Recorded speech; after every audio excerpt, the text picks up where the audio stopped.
Oh yo. Aujourd'hui, ça a été une journée forte en émotions, en mauvaises émotions. On vient de me dire, non mais de toute façon, lâche l'affaire avec cette femme. Elle pue la chatte en chaleur qui est prête à se faire dérouiller n'importe où. Je crois qu'ils ont raison. J'ai sûrement déjà été cocu à plus d'une reprise avec l'autre. Je crois qu'un jour je fasse un test de paternité pour être sûr.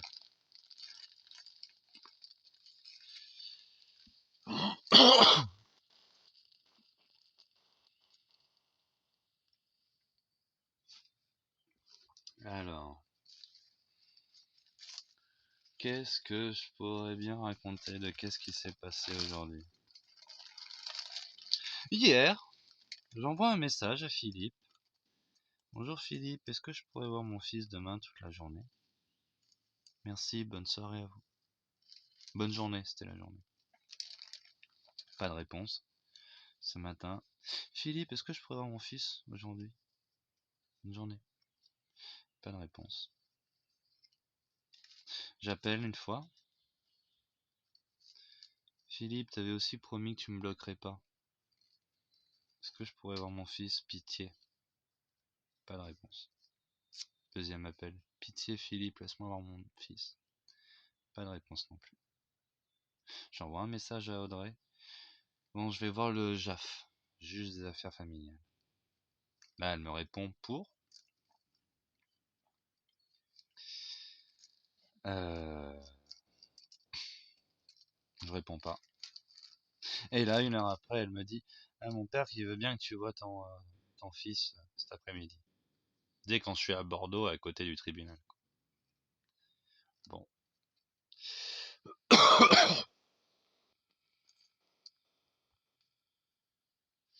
Je vais voir mon fils.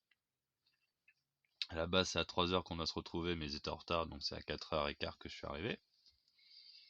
Je prends ma petite douche et tout, pour arriver bien propre. Alors là, ça se passe dans le jardin.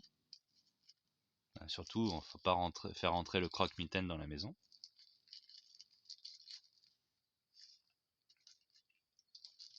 Bon, on bouge Audrey, le temps qu'elle finisse sa clope, tout ça, on reste une demi-heure dans le jardin de merde.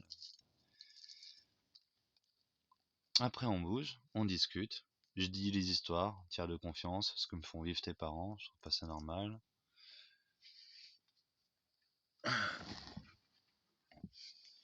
Je sens bien que la solution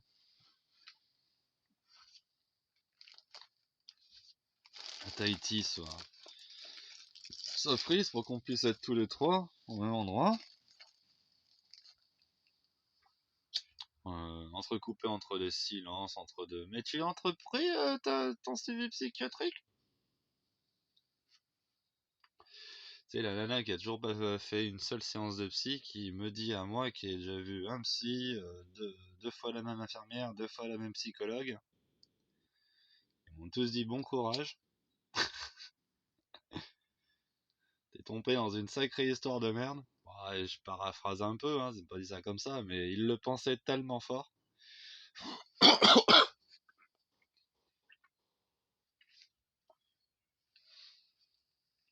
toute façon, vous êtes sensible. Ah ouais, le mieux c'est le dernier commentaire de la psychiatre.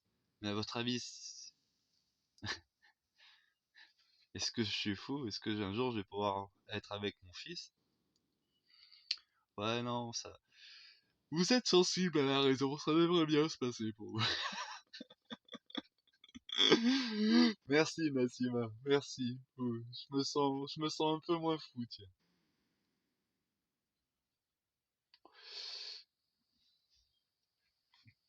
Aïe. Donc, toujours la même discussion infertile avec Audrey. Blabla, blabla, elle qui fait sa victime, mon vieil.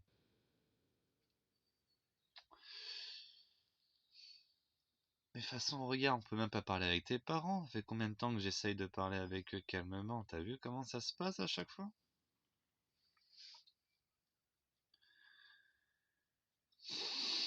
Ils veulent pas me voir dans leur maison. Putain. Voilà, j'ai eu le malheur de mettre un pied chez eux. Bon, je te dis pas, il y a les gendarmes qui sont arrivés. Bon, j'arrête de spoil. Quel délire narcissique de se filmer, de dire tout ça. Mais j'ai besoin que ça sorte.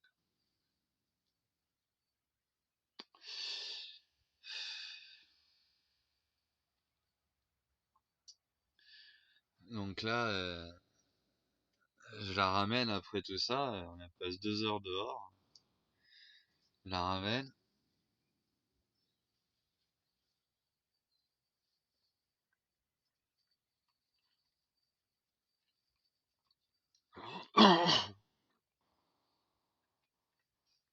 Je prends le petit. Je la ramène. Je passe la porte pour le déposer chez eux, etc. Lui dire au revoir. Je vais même pas dire au revoir, Nico. Là, direct, son père sort tout de suite de chez moi, tout ça, tout ça. Mais est-ce qu'on peut discuter? Sors de chez moi. Bon, d'accord, je suis sorti avec le petit. Je vais pas lâcher. Et après, j'ai dit non, mais je lâche pas le petit. J'aimerais bien discuter avec vous, calmement. Et j'étais calme. Ah, lâche le petit, lâche le petit, lâche le petit.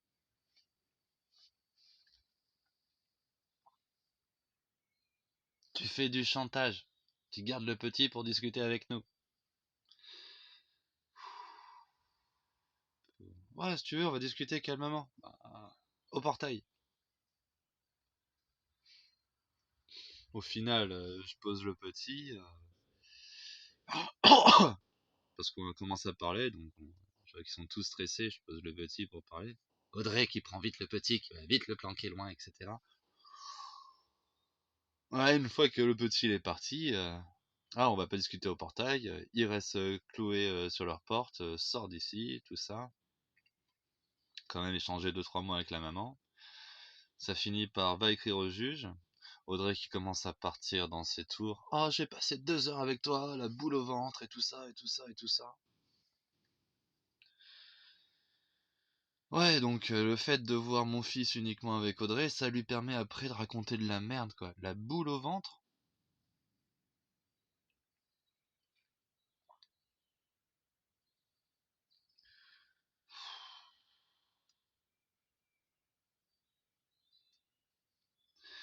Le danger, donc, du coup, de voir le petit avec aucun témoin, juste Audrey, parce que tu discutes sérieusement de tout ce qui va se passer au juge, que tu lui expliques que tu souhaites qu'on trouve un terrain d'entente à l'amiable pour éviter que ce soit le juge qui départage et qu'en cas d'appel d'une ou d'autre partie, l'enfant soit placé le temps de la procédure. Après la discussion infertile, je la ramène chez elle, et elle me sort, même passer 2 heures avec la peur au ventre.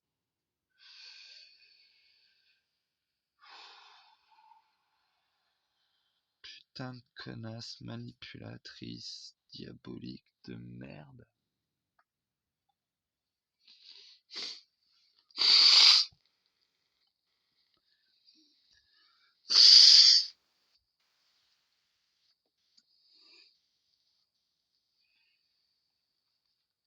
Et le pire, c'est qu'elle commence à raconter des trucs de merde. Genre, non mais Audrey, tu dis vouloir un enfant avec moi en pensant être stérile, alors je te dis que tu n'es pas stérile, tu tombes enceinte. Une fois que tu tombes enceinte, tu parles d'avorter.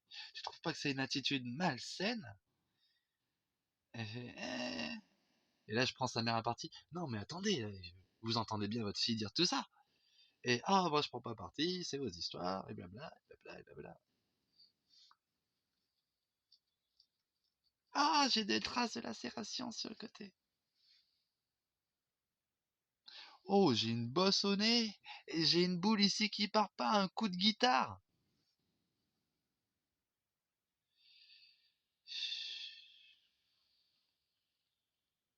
Et encore, tu m'as tapé dans la nuque, tu m'as tapé partout. Coup de pied, tu m'as jeté un casque aussi. Il y avait ma mère comme témoin quand il est né. Et tu fais passer moi pour le mec violent.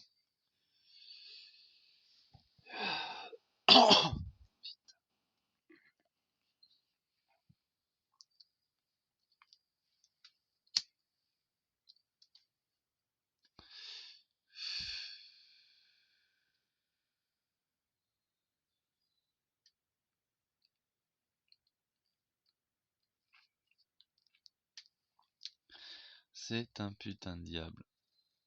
Qu'elle aille se faire baiser à droite à gauche. De toute façon, ça a déjà été fait. On a déjà fait coucou 1000 fois, sûrement. Connasse de merde.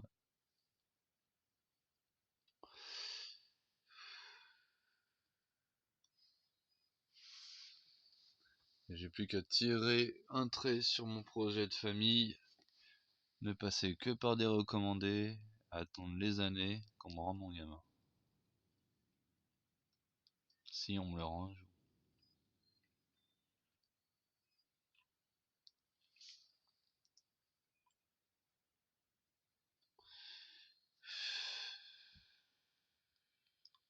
Donc dans tout ça, pendant que je discute avec la maman de tout ça, t'as le papa derrière planqué au téléphone. Ah, gendarme, il est chez moi, il peut pas partir, et blabla, et blabla, et blabla. Il veut discuter.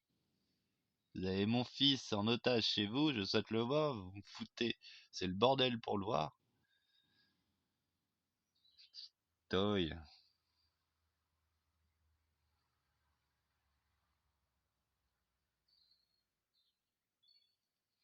Mais ce qui est sûr, c'est que j'ai pas envie de le voir avec uniquement la mère, étant donné qu'après, la maman, qu'est-ce qu'elle fait? Eh blabla, la boule au ventre, vas-y, va raconter tous tes mythos. La boule au ventre, pourquoi? Parce que j'essaye de nous trouver un terrain d'entente, un compromis où on pourra tous les deux, tous les trois vivre au même endroit, partager les mêmes moments.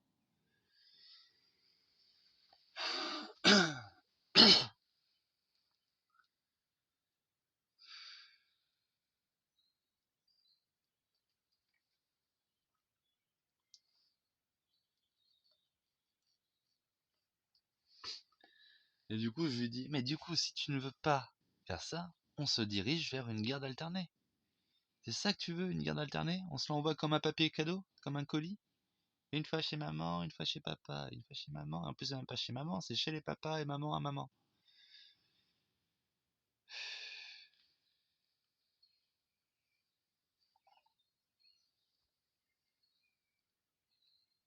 Mais moi, là, je vais être condamné cette année avant mon fils, une fois tous les 1000 ans. Gousi-gousi, une journée, et après, hop, c'est reparti pour une semaine. Où j'ai pas la main, j'ai pas le regard sur tous les trucs médicaux que vous lui faites subir. Un pédopsychiatre, quoi. Il a 2 mois, 3 mois. Elle va l'amener voir un pédopsychiatre. Bande de tarés.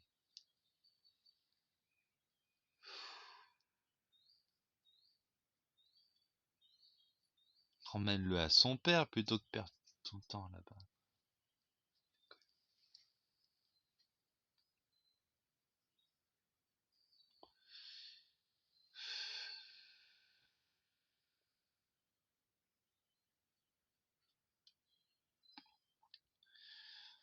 Donc il appelle les gendarmes, blabla. C'est la discussion avec la maman d'Audrey, ça finit par écrire au juge. Audrey qui commence à s'énerver, à crier, et à devenir toute rouge.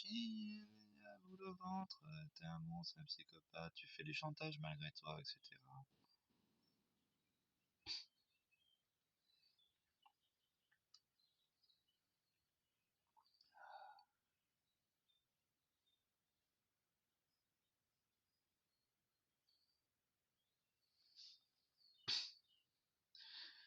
Au final, je sors la voiture de leur jardin, je me mets devant, j'appelle les gendarmes, ça dure des plombs.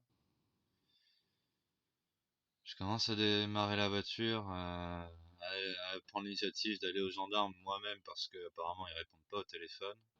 Au moment où je démarre et que je pars, il y a à la fois le beau-père qui me dit «Ah, t'attends plus les gendarmes?» Je fais, je crie «Je vais les voir directement au poste!» Et là en même temps il décroche et le mec il m'entend dire ça en criant parce qu'il était loin. «Ah oui, bonjour, etc. Ben, bon, il y a mon beau-père qui vient de vous appeler là. J'aimerais bien discuter aussi avec les gendarmes parce qu'ils m'empêchent de voir mon fils, droit de visite, etc. depuis des mois. J'aimerais bien que les gendarmes ils démêlent l'histoire et tout. Est-ce que vous allez venir?» Fait oui, oui, il y a une voiture qui arrive, etc. Attendez-les. Bon, d'accord, merci. Et là, j'avais un peu roulé, donc je me mets un peu plus loin là, devant leur terrain. Et je me mets à les attendre. J'attends, ils débarquent, je raconte toute mon histoire, tout ça. Le mec il comprend tout. Il me dit rajoutez pas de l'eau à leur moulin, rentrez chez vous et écrivez au juge. Bon bah je vais écrire au juge, hein. Je vais écrire au juge, je vais même aller au tribunal déposer la lettre en main propre. Enfin voilà. Voilà ma journée. Et on me donne un coup de pied au cul ici, ils ont bien raison. Tu te plains trop, blabla trop. Tu tournes comme un disque rayé. Tout le monde il a raison, Bastien. Deviens un homme, paye des impôts, fais plaisir à la société, et dans 5 ans, t'auras un nouveau petit. Super.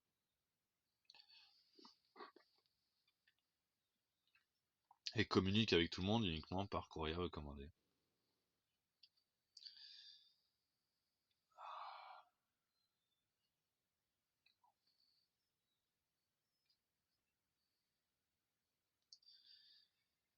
Je crois que je vais devoir grandir et devenir un papa. Il m'a même dit, et tous les mois, hein, t'essaies de leur mettre un 100 balles pour payer les couches. J'ai dit, attends, mais ça m'a un peu fait sauter, mais il a raison dans le fond. Et prouve au monde entier que tu peux participer aux charges de ton fils. Ils sont pétés de thunes.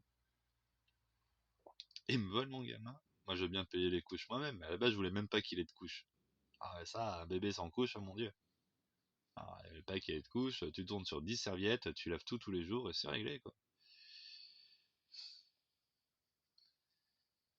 Et il n'y a plus d'érythème fessier. T'as pas besoin de foutre du talc de merde et du monvier. Des langes.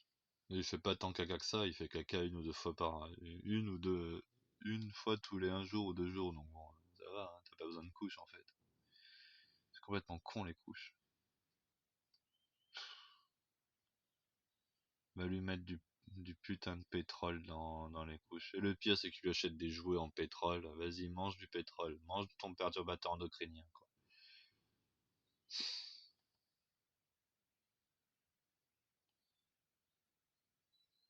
Ça me rend fou, ils empoisonnent mon gamin.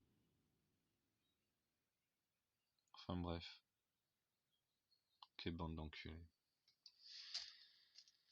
Système de merde. Victime de la lenteur administrative. Bon, d'après mon conseiller juridique, Monique, ça allait plutôt fière de moi, je tiens bien le coup. J'avoue que me confier à cette caméra tous les jours, ça m'aide à tenir le coup. Merci les copains.